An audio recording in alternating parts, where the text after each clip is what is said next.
Good afternoon, everybody, and welcome to another MXGP-TV live studio show here on our MXGP Facebook channel with me, Paul Malin, and Lisa Leyland.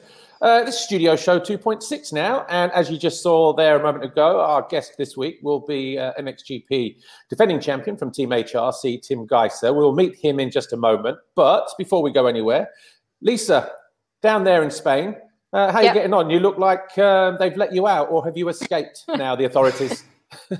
Hey Paul, hey everyone. Yeah, they let us out finally. I've been able to walk the streets again and it's been brilliant. We can like walk around, we can exercise outside. Slowly but surely they are lifting restrictions, so I'm just hoping that this is the sign of things to come. So I'm being positive, Paul.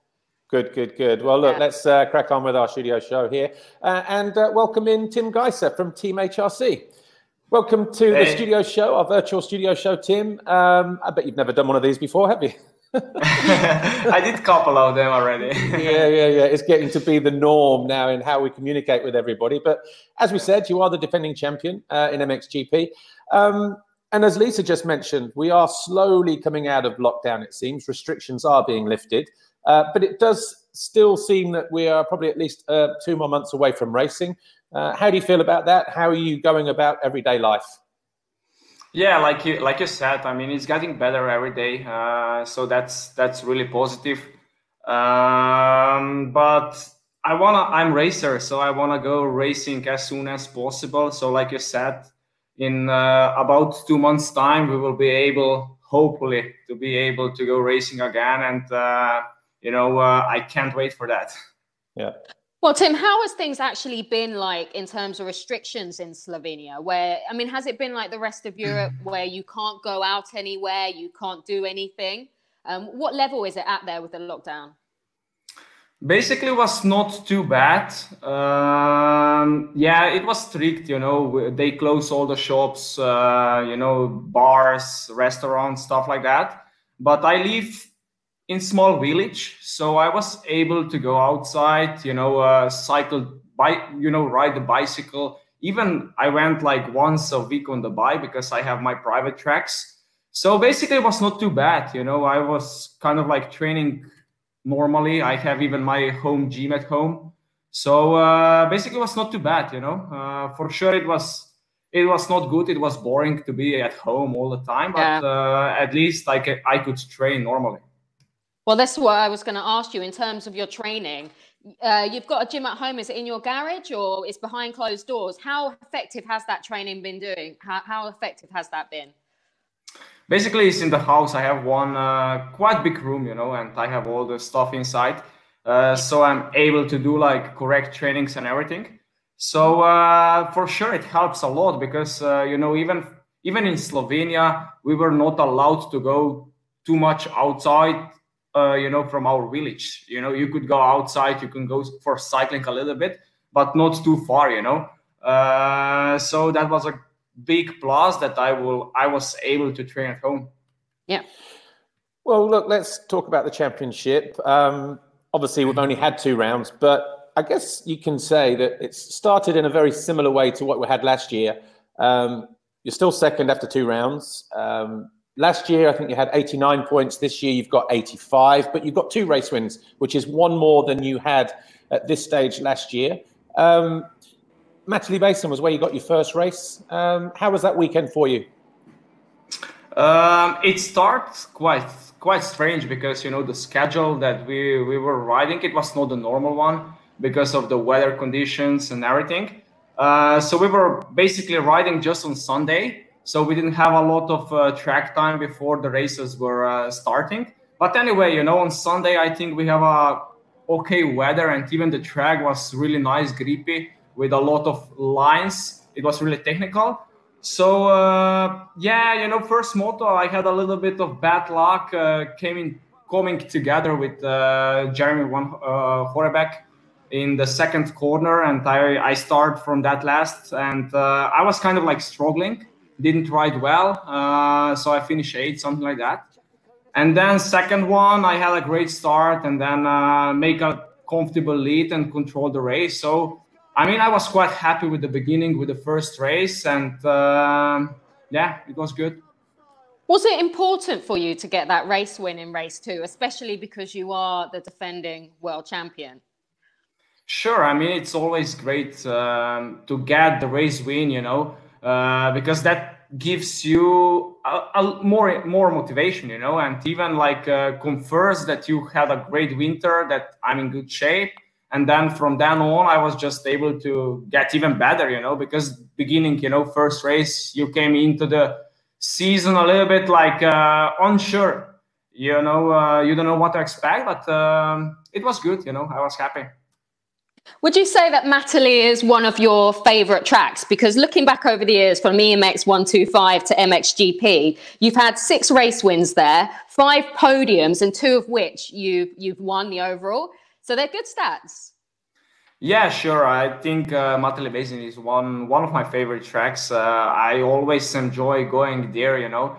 I think many riders did, you know, because, you know, it's for sure, you know, the layout of the track, the ground, you know, it's always grippy, a lot of lines, big jumps. So you always enjoy when you ride that track. Yeah.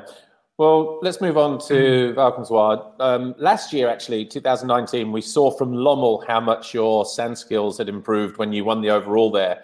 And we saw it again this year in Valkenswaard when you won the first race and from the outside gate. In fact, your starts were the key thing that weekend. Yeah, I think this year, you know, the starts are even more important because, you know, there is so many good riders on the gate. And it's really important to be in front, you know, immediately, because then it's tough to get back in the race, you know. But anyway, I was feeling great all weekend, you know. The weather conditions again were like tough. The track was really heavy and sandy. But anyway, you know, Saturday I was feeling great, riding well. Then I have a issue with the bike in quali race. I was really disappointed because, you know, till the issue with the bike, I was leading and I could make the pole, you know, that day. But then I had to settle for the last position. I mean, I think I went on the gate 34th, something like that. And everybody who been in Valkenswaard knows that, you know, from way outside, it's really difficult to make a good start. So I was really putting a lot of focus on the starts to get a good jump, to get the perfect reaction, to came at least in top 10, you know, in first lap. But I was managed to do even better starts, you know, first moto, I think 11, and then second one, third, and then riding well. So it was good. Yeah, and also the way you came through, I don't think either Jeffrey or Jorge expected you to be with them at the end of the first and second lap and taking the lead. So how was your reaction after winning that first race, for instance? Because after qualifying on Saturday, you had a situation where we could see the frustration, but then to go out, get a race win, when you came over the line, we saw how, you know, the body language from you, but inside, what were you really thinking at that point, you know? Yeah, I think it was kind of a relief, you know, because I know that I have speed, and I was kind of like thinking all night about the starts, you know, how I gonna make a good start, because I was really, I really know that, you know, the start were really important because, you know, we all know that it was raining all day, and, you know, it was quite muddy. And then if you don't start well, you have the problems with the Googles, with everything. Even, you know, it was kind of like one line track. But yeah, it was really good. I mean, it was kind of like a relief, and even I get a lot of motivation for second moto because I know that it's possible to take a good start from outside. So I managed to do again in the second moto even better. I came out third, and then had a nice battle with Jeffrey. We were really pushing hard, you know. The pace was high. Then I make a little mistake on the end, what cost me, you know, I was even trying to catch him really and make a pass on him, but then I make a mistake, crash, but finish second. But anyway, I was super happy, you know. Yeah. Okay, I think we have a social question. Are we ready for socials? We've got one from Radek Sulka for you, Tim. And okay. He says, at what age did you start riding? I start riding when I was 2.5 years. Basically, that was the first time when I sit on the bike. Wow. So yeah, it begins quite early. Yeah, for everyone. The rest is history. The rest is history. Yeah. Okay, just going back to Vulcanswood. I know you just mentioned briefly there, Jeffrey, and the close battle that you had. You couldn't quite win that race too, could you? But you did come very close to winning the overall GP. But Jeffrey is considered the best sand rider in the world, but you came so close. So that must be a fantastic achievement for you when you do look back at that race. Yes, of course. You know, it's great feeling that you can see, you know, that I improve a lot in the sand. You know, what in the past was my weakest point, I would say. I always kind of like struggle in or in Lommel or Valkenswaard, even in Kegoms, you know. Yeah, it's really positive. And, you know, that second moto we were really going for, you know. I was trying to pressure him. So we were like all the race around 2-3 seconds apart. Like I said, until my crash, I think 2 laps to the end. But it was great moto, yeah. In England, we have a saying where if you're struggling with something, you kind of turn your weaknesses into your strengths. And in this case, you seem to have turned your weakness, which is sand riding, because you probably prefer hard riding. And you've turned that into a strength. Is this how you prepared during the winter? Is this one specific area that you focused on, you know, trying to improve your sand technique? Or is this something that you've been doing gradually, even through the middle of last year, preparing for Lommel, for instance?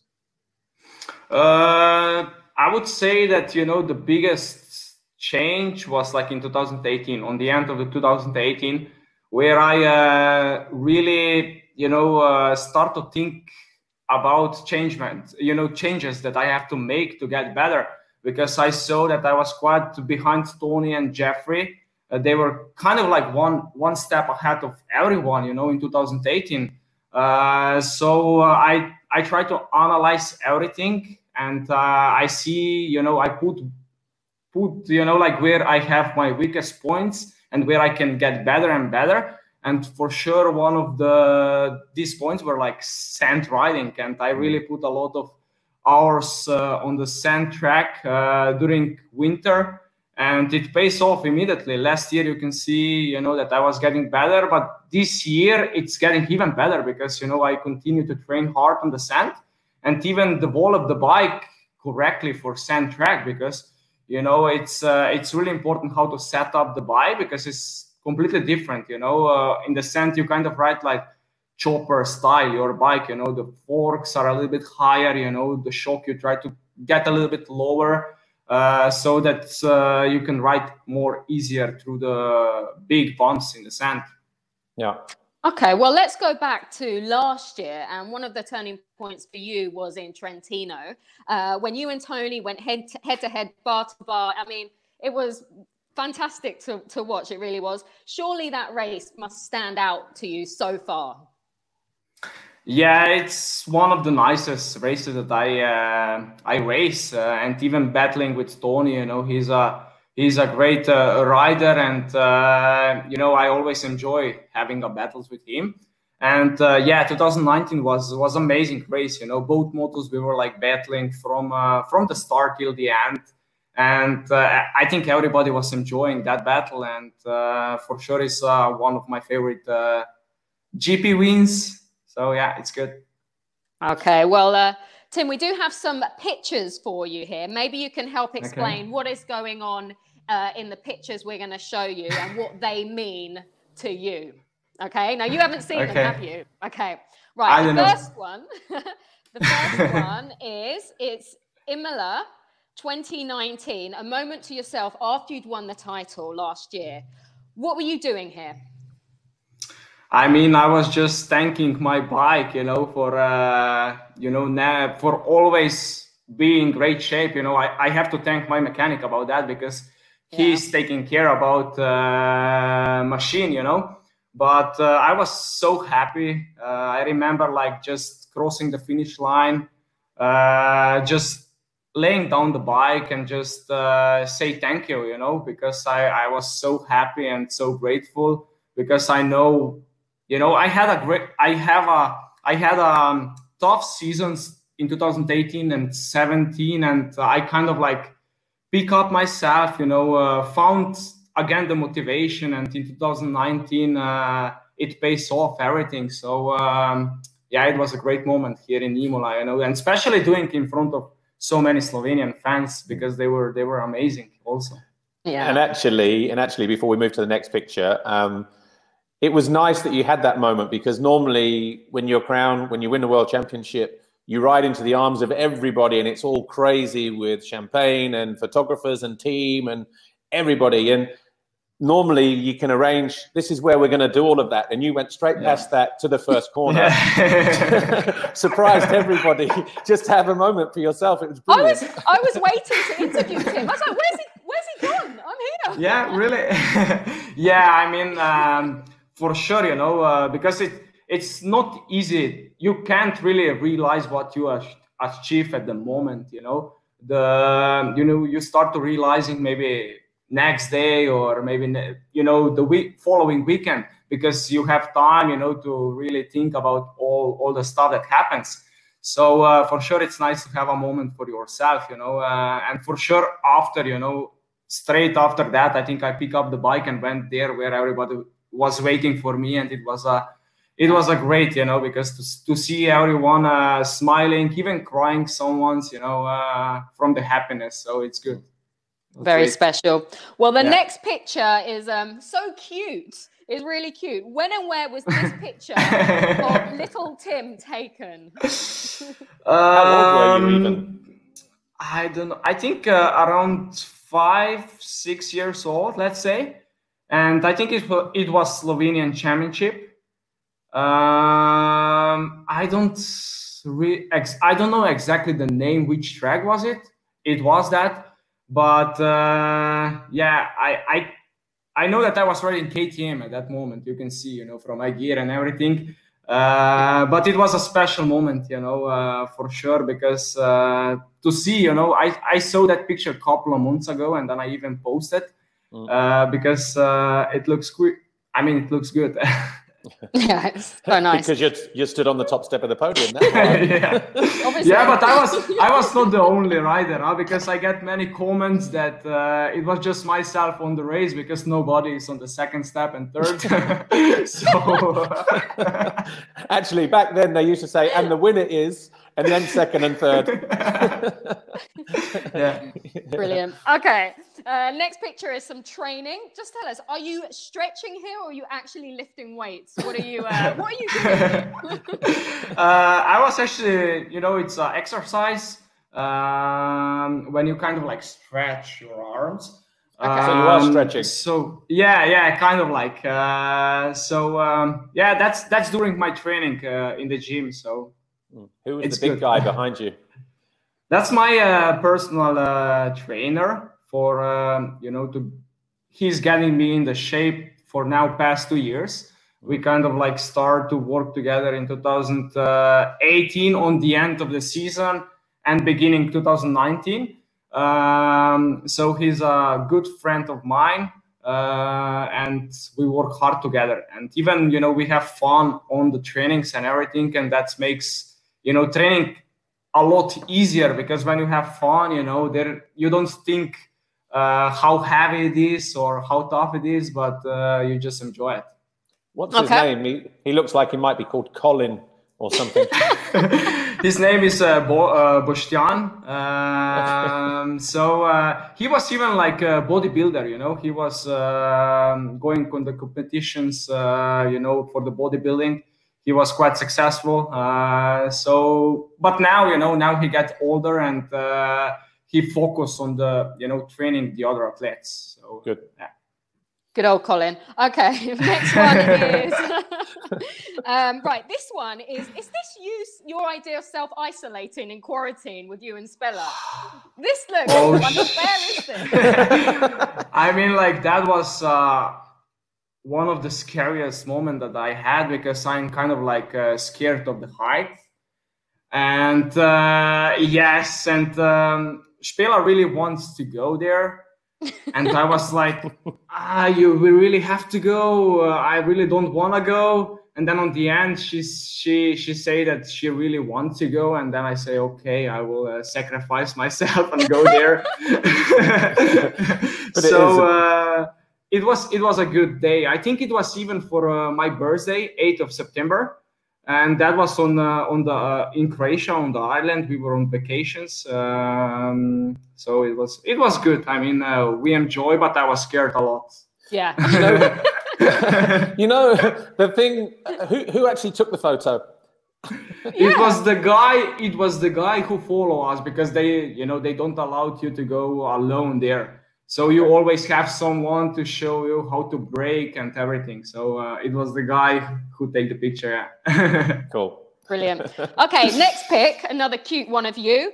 Just tell us, how much do you like cake in this picture? It looks like you're being a little bit greedy and you want to hold it yourself. Or either that, or you've got an imaginary friend. It's just like, it's my mate. Yeah, it's mine. It's just, it's just like bone and skin. I can see just bone and skin. there you is needed not a lot to of eat muscles. that cake. You needed to eat that cake at that point. Yeah, I think it was at home. I don't know how old I was. I think around 4 or 5, something like that. But yeah, cool picture. I mean, really funny one. It's great. You got a bit of a tan going on just around the neck. Yeah. I don't know what's going on there, but I don't know. I don't remember exactly what I was thinking or doing. So I don't know. Brilliant. Okay, next photo. Please explain to us what is happening here, because that was on the beginning of the year in Sardinia. On Sardinia, when we were like on preparations, and basically that's my trainer in the middle, and even my cousin on the ground, and on the left is a good friend of mine. So they came to visit me there. They stay like for, let's say, 1 week. We were training together, running, cycling, doing exercises, and one day was a really nice sunset, and we were thinking like we have to take a picture, and that's when the picture came. So brilliant. Okay, and the final picture we have, this is a different side to you. It's charity working, giving up your time. Is this something that you do quite a lot, Tim? Yes, I try to help people as much as I can. I mean, I think it's really important to take care about the people that really can't take care of themselves. So I always, when I get some invitements to come on the events like that you can see on the picture, I always accept, because I think it's really important to show the respect, because they are like the true fighters, because of what they are doing and how tough their life is. So it was a pleasure to meet them and to spend 1 hour with them. So it was good. Okay. Cool. Well, thanks for shining a light on some of your more sort of private moments. But let's get back to racing. Obviously, you're a 3-time world champion now. You won your first one in Glen Helen in 2015 in MX2. The following year, MXGP, it was at Charlotte, also in the USA. And at the start of the program, we saw some highlights on the introduction reel of you winning in Imola, your second MXGP title. Which title means the most to you, and why? That's a tough question, because they are all special ones. When you win the world title, it's always a special moment. So they are all like meaning a lot to me, but I would say maybe the first one is always the sweetest one, 2015, and even 2019 and even 16, being a rookie and win that title immediately when you came from MX2 class to MXGP, was something special. So even in 2019, you know, like I mentioned before, you know, having 2 really difficult seasons with the injuries and, you know, all the problems that I have, you know, and winning again in 2019 was again special moment. So it's really difficult to pick one from these 3 of them. So I don't know. Really, I have to pick one. Yeah. No. It's just, you know. Yeah, but, you do. I have to. Okay. Then I would say 2019. And I got the 2015 shirt out as well. Special. Yeah. I changed the picture this week. Yeah. It's nice. Okay, we do have some questions for you, Tim, from Facebook, some social media questions. Okay, the next one is from Paul Dunford, and he says, if you could go back 5 years, what advice would you give yourself? 5 years, so that's MX2 kind of. Yes, that's territory. 2015. I remember, you know, in my MX2 career, you know, it was kind of like short. I just did like 2 full seasons. 2014 was my rookie season, and then 15 second one, and then winning the title in 15. So I was really aggressive. I was really aggressive rider on the track, and even, you know, for the bike, you know, I was revving the bike, clutching a lot, using a lot of clutch in the corners. So maybe I would give the advice to be a little bit more smoother on the bike, you know, to not be so aggressive. Get the flow a little bit more, you know. Actually, you have to be aggressive on an MX2 bike probably, but you have to smooth it out on a 450. So is this something you've done, almost taken your own advice in order to make your MXGP riding just a little bit more clean? Yeah, I think, you know, 450 bike, you have to ride smooth, and you have to respect the bike, because the bike is very powerful, you know. Easily you can make a mistake and have a big crash.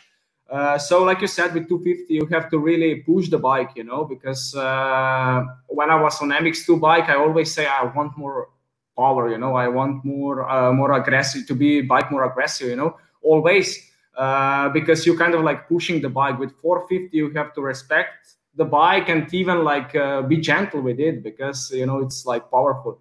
But like you said, you know, I think with 450, you have to be really smooth and, you know, really nice on the gas, especially really hard tracks like Sanjan, or, you know, where you don't have a lot of traction. It's not easy to ride 450 bike, because it's easily you can spin yourself and fall down. So yeah. Cool. Okay. Well, Deb Warren 26 says, if you could live anywhere in the world, where would you like to live? Easy question. Slovenia all the time. Keep it real. Keep it real. But okay. if it wasn't your own country, where would you like to live? If you couldn't live in Slovenia? I don't know. That's a tough question. Croatia. Okay, close. Nice. Okay. Derek Milner, how are you managing with general fitness and training off the bike at home? I know you touched upon it briefly earlier as well. I think these kind of trainings are one of the most important trainings, you know, for us, for motocross athletes, because you have to be in great shape, you have to be ready to race, ready to, you know, hold the bike for 35 minutes.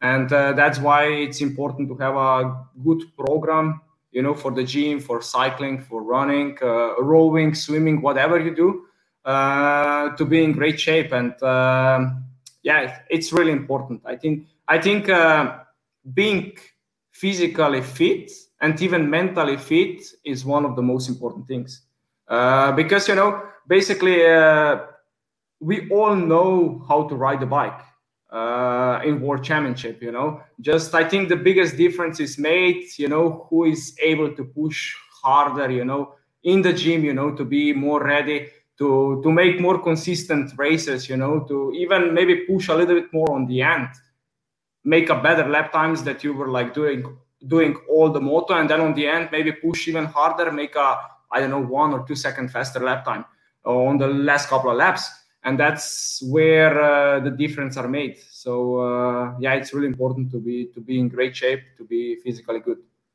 Okay. Next question, Dan Merrifield. Who was your hero growing up?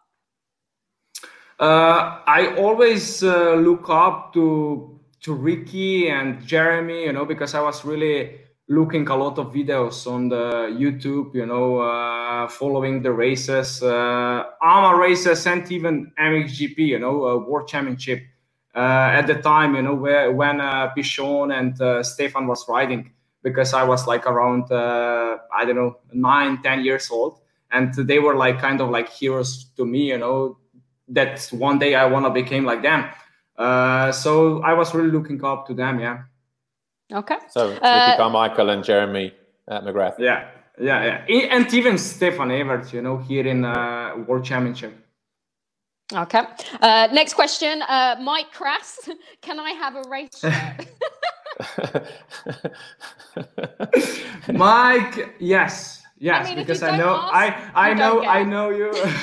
No, I mean, like I get so many questions like that every day, and you know, it's not easy to give so many jerseys, but Mike, you get it. Hey, Mike, look over my shoulder. I have one 2015. Don't rub it in, Paul. Don't rub it in. No. Okay. Andy Davis. Andy Davis, at what point in your career did you realize that racing could become your job?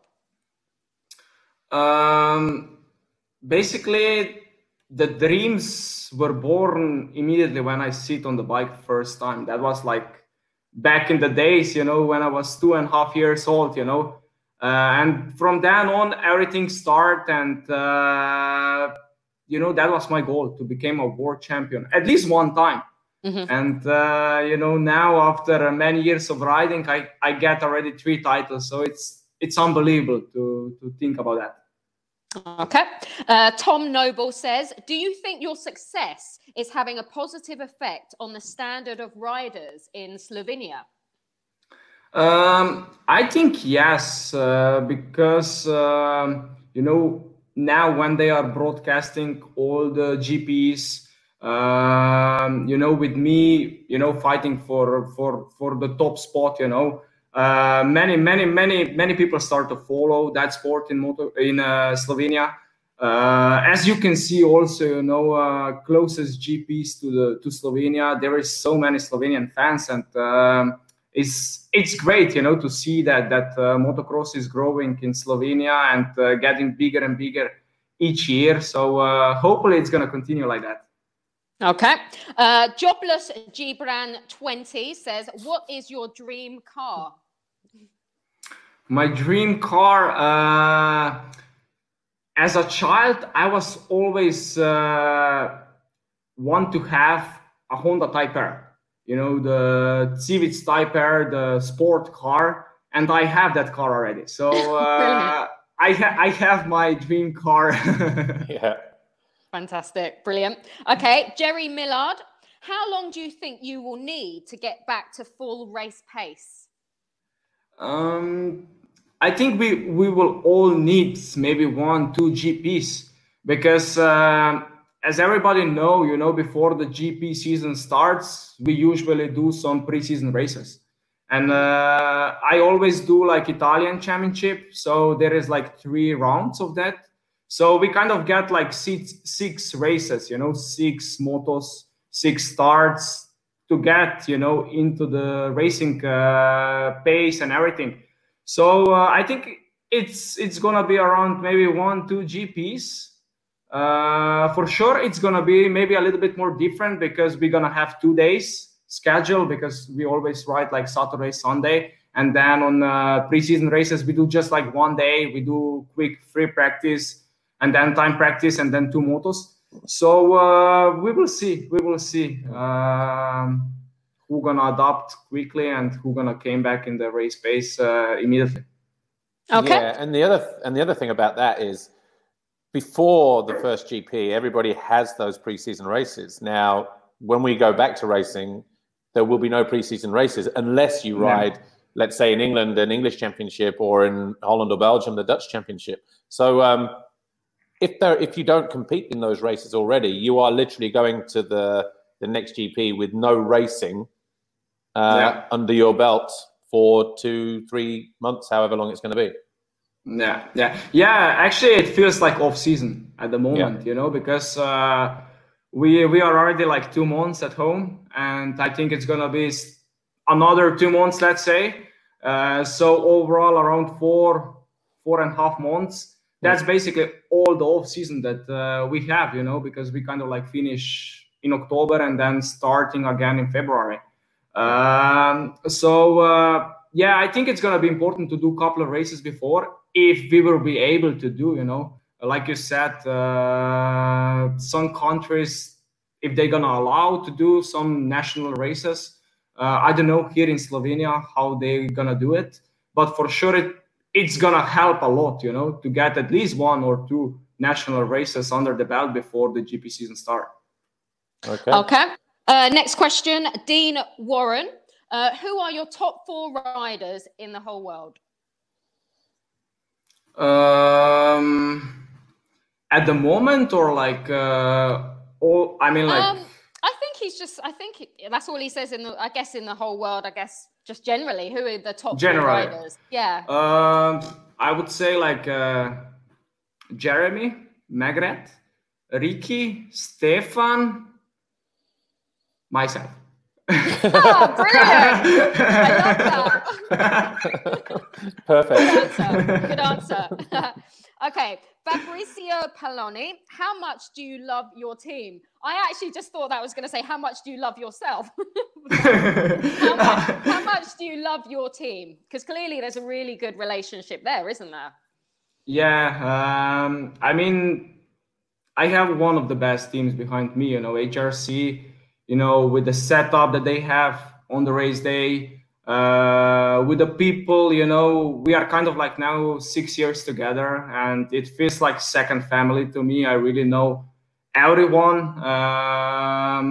You know, it's just unbelievable to have such a great team behind me, because we work really hard.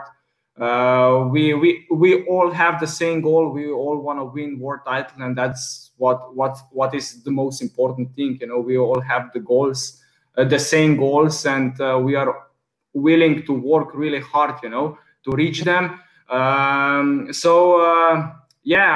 really love my team. You know, I'm really happy where I am, and I think that for a rider, I think that's really important. You know, to really feel home with your team. With your mechanics, with everybody around you, and then when you are happy, then you can go really fast. Brilliant. Okay, Mike Smith, how was it transferring to the new 2021 Honda? I would say that it was okay. You know, basically they came with a new bike. So it was completely new bike. So I had to put a lot of hours to ride that bike to get used to, because it was like you know, from chassis to engine, you know, the size of the bike, everything is different. So and even like suspension, you know, we have to found a good setting that I was feeling comfortable with it and everything. But we managed to do that. Like I said, we were like really working a lot during the winter, making bike like I want, testing a lot, riding a lot. So everything basically went in the right direction, and you know, I'm really happy with new Honda CRF 450 RV. Okay, Luca Bryn, what is your favorite GP track? Matterley Basin. That's easy. Alex Cole, what is your favorite movie of all time? He doesn't watch movies. I would say Bad Boys. Oh yeah, It's good. I like it, especially the new one now. What's your favorite movie, Paul? Oh, off the top of my head, I have no idea, man. No idea. But are you a bad boy, Tim? No. I'm a good boy. Yeah. And if you're a bad boy, Spalek Yes. puts you back in line. Okay, Anton Gulbrandt, what are your best riding tips to improve technique on the bike? It's not easy to give the tips, for the riding style and everything. As long as you don't see the rider, because then you can really see where he can improve, where he can get better. But I think every rider have a special style. I mean, there is not even two riders that have the same style, because we all try to be better, and you are always trying to develop something new, that helps you, that makes you better. So I don't know. Let's say that be smart. Always wear the equipment, the gear, and then on the track, be smart. Don't go over yourself. Never. Always be there in the zone where you can control the bike, not override the bike.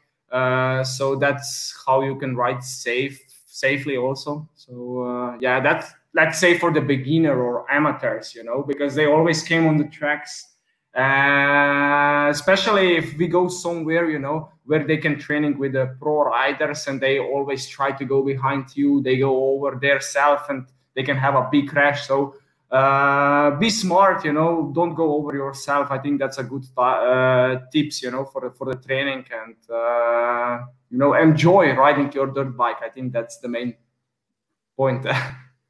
Brilliant. Oh, well, that's it for the social questions, Tim. Thank you guys for sending all your questions in, and thanks, Tim, for your fantastic answers there. Brilliant.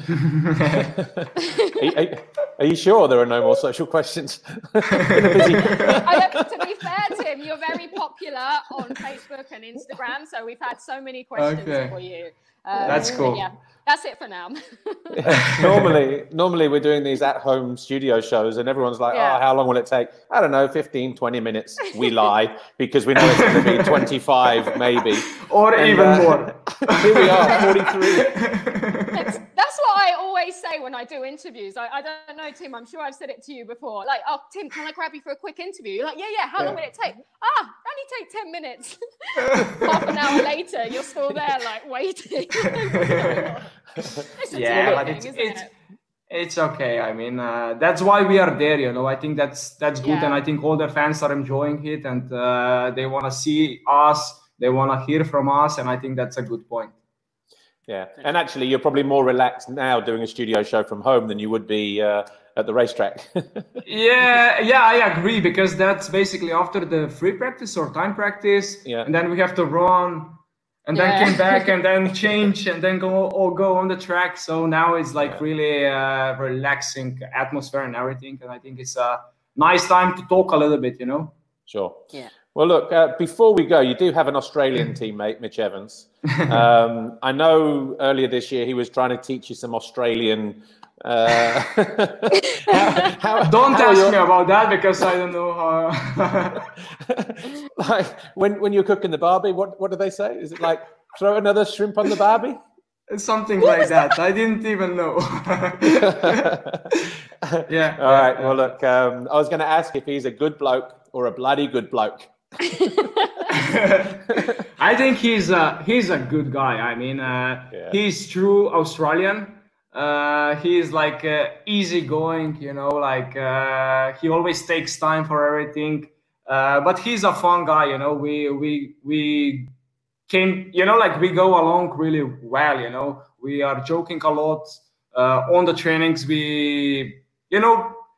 I think that's really important, to have a great teammate, to have a good relationship, to even sometimes, exchange the opinions about the track, about developing the bike. And I think that helps a lot to both of us. So yeah, he's a great guy, and I wish him quick recovery because he got injured in Valkenswaard, and he's now back in Australia, getting better. So I hope to see you soon, buddy. All right. Well, look, as there are no more social media questions, and we have taken up quite a lot of your time, Tim, thanks for joining us today on our virtual studio show here on MXGP. And that's it, really. Thank you to Tim. Thanks to our team in Italy as well for delivering this broadcast again. Lisa, thank you as always. And I will be back on Tuesday, 4 o'clock, for a live Instagram with the 108-year-old rider, Kevin Strybos. So it'd be good to see what he's been up to. And he became a new dad, actually, yeah, just a couple of days ago. Almost and he's almost as old as me, not quite, bizarrely. But look, we are at a time. Not that we had a time schedule anyway. But thank you, everybody. Thanks, Tim. Thanks, Lisa, Christian, and Gabby there in Italy. And we'll see you next week for a live Instagram at 4, and that will be with me and Kevin Strybos. So thank you, and we'll see you next week. Bye for now.